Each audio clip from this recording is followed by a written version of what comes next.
Julia Alvarez into our Gramercy Book Club. And Julia, we've had a robust conversation, thanks to the leadership of Nancy Gilson's facilitation, about Afterlife and its exploration of immigration, of humanity, of sisterhood. We're so honored and thrilled to be joined by you. And let me give just a very brief background for everyone. Julia left the Dominican Republic for the United States in 1960 at the age of 10. She's the author of 6 novels, 3 books of nonfiction, 3 collections of poetry, and 11 books for children and young adults. Julia has taught and mentored writers in schools and communities across America, most recently as a writer in residence at Middlebury College until her retirement in 2016. She's a co-founder and convener of Border of Lights, a collective of activists committed to promoting peace and solidarity between the Dominican Republic and Haiti. And in 2009, in The Time of the Butterflies, was selected by the National Endowment for the Arts for its National Big Read program. I am personally here. I had the distinct pleasure, Julia, you might remember the dinner that was given by your publisher Algonquin back in January at the American Bookseller Convention in Baltimore. Oh, that was fun. Yes, when we were still gathering in person. I know. Yes. So as I mentioned earlier, Nancy Gilson and you two now will meet each other. We'll be asking you questions and from the group that they submitted, as well as her own questions. I guess everyone at this point is muted so that Julia, you and Nancy can directly converse. So with that, the biggest, warmest welcome to Julia Alvarez, and Nancy, it's yours now. Okay, thank you, Linda. Nancy, thank you, and thank you, Linda. Yes, I'm nostalgic for those times when things weren't virtual. Yeah, sure. Real time, as we're calling it, and it was. Yep. So wonderful to be here. Thank you, Nancy, and your book club, Gramercy Book Club, for hosting me. I just was looking you up in the map, wondering if I'd been near there. My stepdaughter went to Kenyon College. Oh, wow. So we were sort of in that area. It's about an hour away from you, right? Yes, it is. And Kenyon's a wonderful school, and congratulations to your stepdaughter. It's a great school. Yes, yes. Yeah. Well, she's just turning 50 this year, so it's a long time to go. Yeah, yeah. So where are you now? Where are we talking to you? I also looked it up. I'm in Weybridge, Vermont. And if I got in my car now and drove for 12 hours and 12 minutes, I would be there. Yeah, well, Yep. just come on down. Yes. Well, it's a great pleasure to have you. We all just loved your book. We had such a good conversation talking about it. I have a couple questions for you that were sent in by some of the book club participants. So we'll start with those, and then we'll just keep moving on, and we'll just want to hear everything you have to say about this book. Here's one from Fran Rothman, who says, I very much enjoyed your book. Recently, this venue did a similar event with American Dirt. Janine Cummins, the author, was very disturbed by the conflict that had arisen around her book, and I'm wondering how you, as a Latina, feel about that. Well, if you look in the back of the book, I was one of the blurbers. And, you know, I'm sent a lot of these books. I don't know who these writers are. And I just delve in. So I didn't have any flags flying. You know what I mean? In fact, in the front was the letter from the editor saying that, you know, this was an exciting author, and her husband had been an undocumented immigrant. So of course your mind goes to where in the border. He was actually from Ireland, and also that she had a Puerto Rican grandmother. In other words, it was sort of, you know, she had an Anglo name. So I didn't have any flags. I read it completely without any agenda, and I got immersed in it, you know, and I felt it was I felt like I understood the saga of someone, you know, on the run from a woman's point of view, because it was very much his mother trying to protect her son. Anyhow, I just got immersed in it. And then it all blew up that, you know, this was not a Latina and she had written about this experience. And I just, it became so warlike and so much, it just got, the discussion didn't, to me, was either or and not leading somewhere. And I just felt like I didn't want to enter a battle about the book. And part of it is that once it was cast in a different light, I wasn't going to renege on my experience, because that's what I felt. I wouldn't, I really got into the book. But by the same token, I understood the optics of it and how, you know, a population that's long felt marginalized was suddenly, you know, the great novel was written by an outsider, and the optics of that. And we're seeing that now with Black Lives Matter. You know, when there has been systemic ostracizing of a certain group and marginalization, it just, you know, there's a hurt there. And one of the things that I found helpful was reading about the civil rights movement. And I think her name is Ruby Sales. She was one of the organizers and of the civil rights marches. And she's still alive. And she says, you know, that when she enters a discussion where there's just, I mean, everybody is so furious. And she's been at these discussions where, you know, activists are so angry and, you know, white supremacists are so angry and they're battling at each other. Her first question is to ask, where does it hurt? And that we don't ask that question. And that's the appropriate question. It wasn't necessarily the book or this author. I think that the editor made certain errors in how they presented the book. And they're since really revising their ways of looking at submissions that come in. You know, a sensitivity that we're all learning. We're on a learning curve with this in this culture. And so I feel like the real question was, where does it hurt? You know, why, instead of attacking this or attacking that, we all need to work together. We got so much work to do to create a world we can all live in. And so I think the question was, okay, where does it hurt? And let's talk about that. And what can we do moving forward? And that wasn't the question that was being asked. So I didn't have a way that I felt I could be productive in a conversation. And I think now it's more, you know, now we're getting more vocabulary and creating spaces for these discussions. And they're really important. As we see, they're very critical. For me, that's a beautiful takeaway, that the question, where does it hurt? I think that just makes my heart full. That's really beautiful. Here's another question for you from one of our participants, from Suzanne. Are there actually numerous Latina people working in Vermont, and does ICE search for undocumented workers there? And what's the second part? Does ICE search for undocumented workers? Yes. Yeah. Yes. I was surprised because when I moved here in 88, 87, and, you know, my friends who were Latinos would say, what, you're moving to Vermont?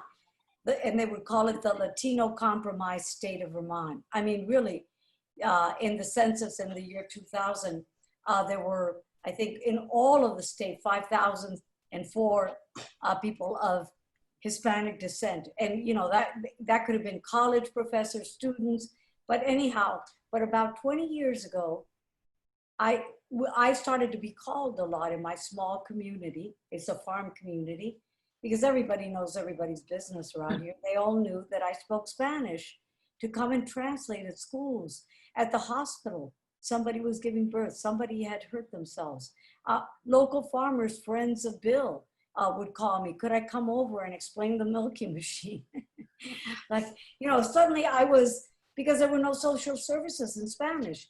And it turns out that now most of the milking being done in small Vermont farms is by mostly Mexican undocumented workers, some from Central America. And it's just, you know, a hidden population because it's still a very white, homogeneous state.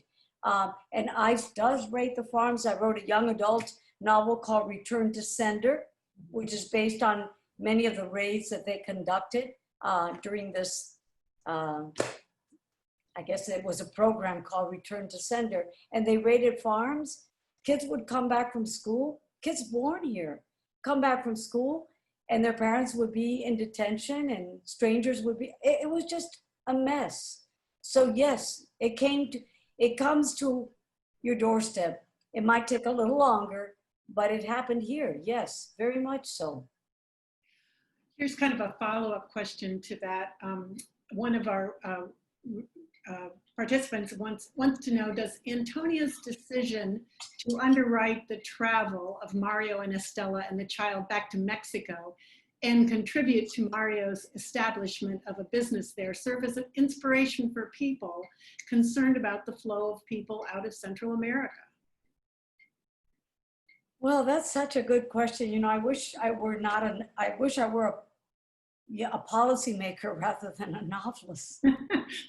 Because I don't really, you know, when you write a novel, you don't really have answers. You travel the questions. And part of the, I think, thing that, part of Antonia's challenge as a character is how does she honor the things that she knows are important and that she feels, in a way to give Sam an afterlife with his causes and concerns, but also to honor the parts of herself that are activist parts, and how does she also be who she is. So I think it's more like, how do any of us face with a situation? How do we deal with it thoughtfully, with heart, with an open mind and an open heart so that we learn?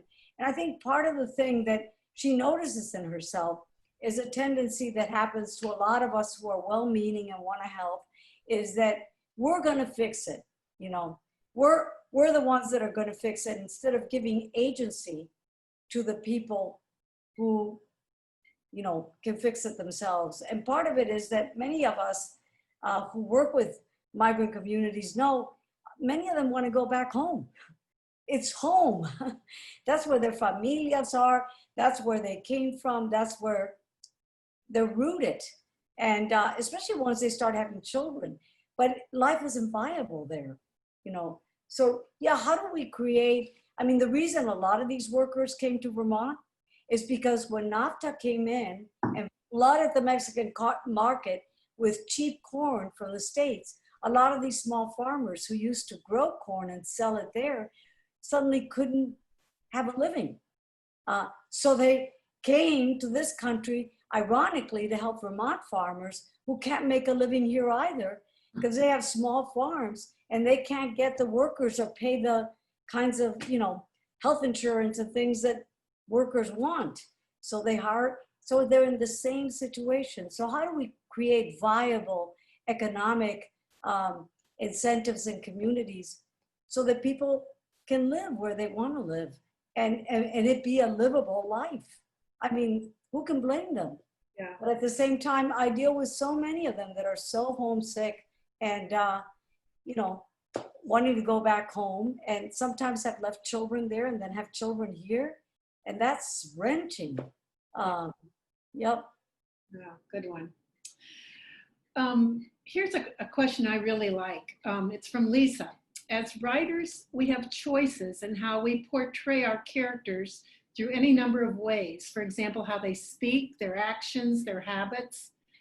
I am curious, how did you decide to use untagged dialogue for your characters? And how did you decide to use the first person narrator? as you began the story, did it start that way, or did these things emerge in the process? That yes, these things emerge in the process. Oh, wouldn't it be great if I just had my marching orders and I knew where I was going. It is a messy process. You write a draft, it isn't right. It just doesn't feel. It's too much to say with your head. It doesn't do this, that, or the other, because it's an integrated knowing. You just sense that it's not there. And so you try this out and you try that out. And some things you have to be willing to throw away. So it's always, I mean, in a sense, it's what's exciting about each book you write, because as Frost said, and this is Frost country, no surprise for the writer, no surprise for the reader. So you're figuring these things out. Why I didn't use quotation marks, the more, kind of classical, traditional way to do dialogue. For one thing, I'm learning from my younger writers. And it's less and less, many younger writers are not using that. They consider it an antique, kind of like the proscenium arch on the stage instead of the round theater that goes out into the people, that it just kind of makes it artificial. So I wanted to try it out, but also it's not first person, but it is a very focused third person in Antonia's head. And so much of the action is what's going on in her head, and that interiority is part of what I wanted to capture. Sometimes it's dialogue, and I hope I make it clear. Sometimes it's all the things that run through our heads as we're saying one thing and thinking another. But I wanted that intensity of not saying, okay, now she's speaking, now she's, I wanted it to flow in a way that I felt was captured by not using I make my readers maybe work a little harder, but I hope they'll stick with me.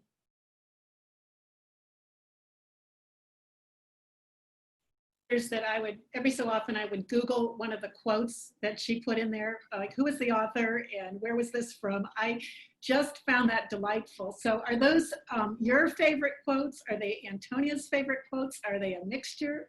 Where'd you get them all? Well, I am, first of all, your characters, at any rate, Antonia inherits my literary DNAs, and so she loves a lot of the things that Alvarez loves too. You don't teach literature. I've been teaching since I was 23 in one form or another. You don't, and now I'm 70. You don't teach for that long without these quotes and these beautiful lines somehow just becoming the way you think. I was just asked to be on a program that they want to film up here about Robert Frost. And as I closed, I closed with a line from Robert Frost. I wasn't trying to be smart. It was just one of the lines that came up. It's just something that is part of your vocabulary. The way that maybe a carpenter enters a room and looks at how things are made.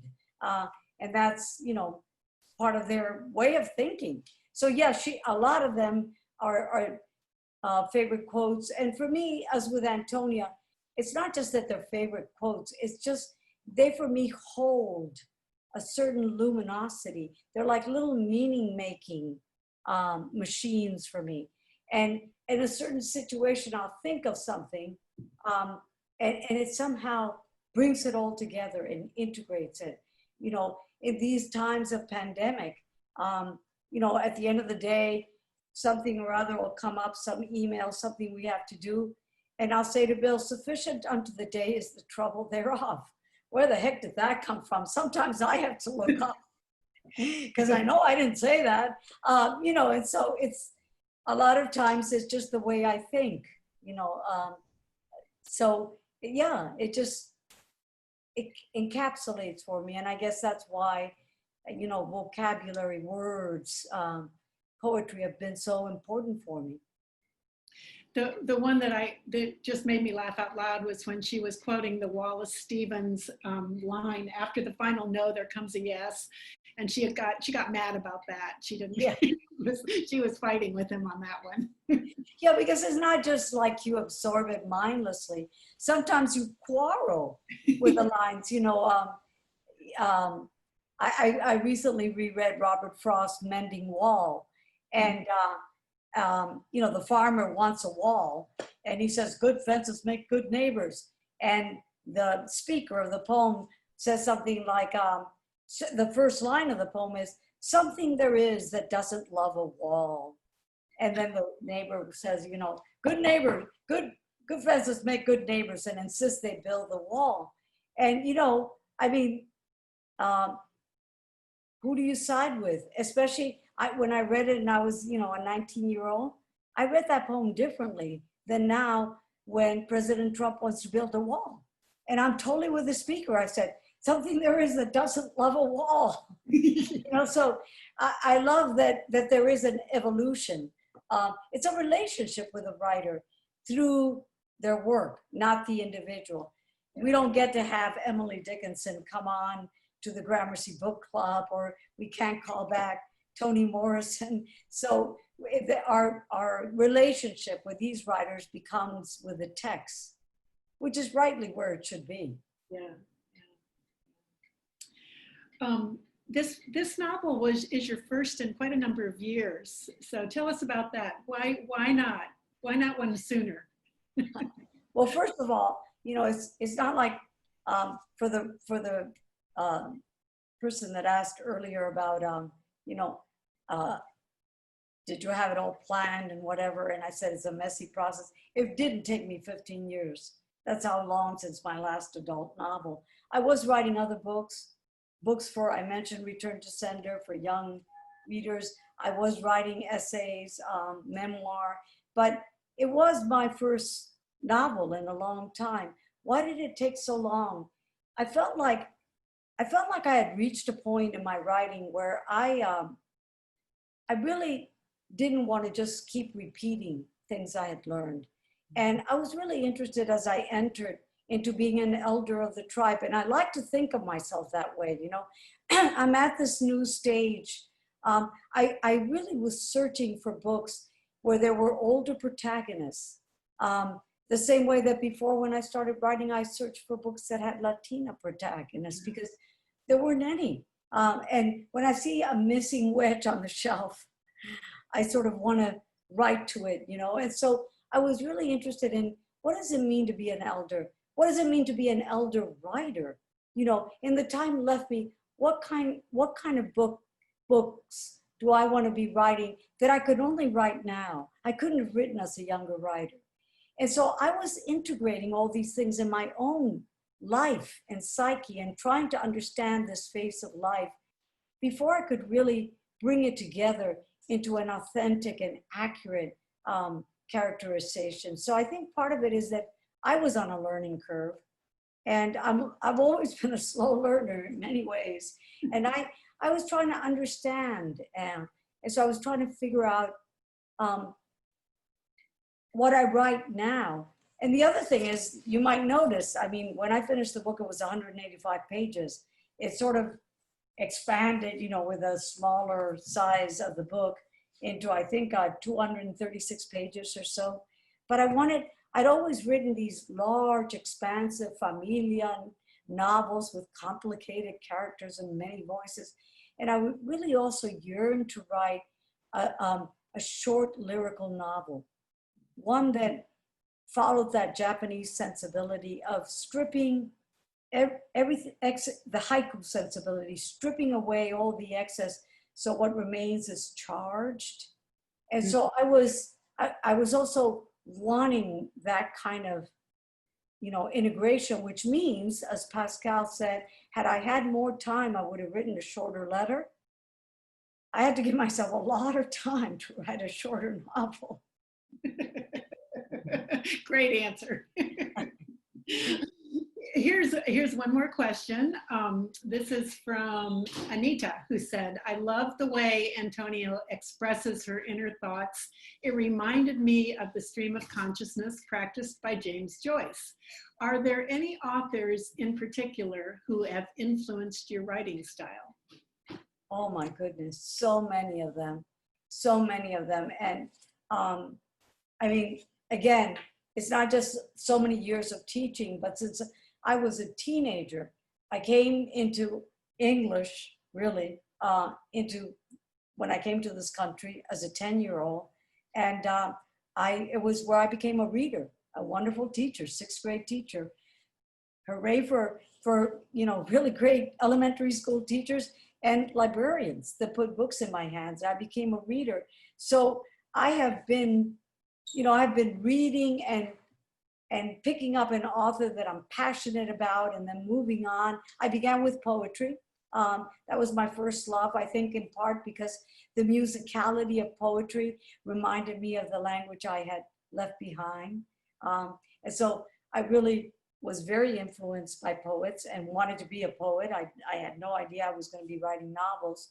And all along the way, I've been highly influenced. In writing this novel, I could name the beautiful short lyrical novels that I studied, from Flaubert's A Simple Heart. Oh, what a beautiful novel. To William Trevor, short, almost novella, but it really is a novel called Reading Turgenev. Julie Otsaka, The Buddha in the Attic. The beautiful book by Haruf called Our Souls at Night. Do you know that short novel? Beautiful novel. So, these were the ones that influenced this novel, Afterlife. Right now, I decided to go back and read Beloved.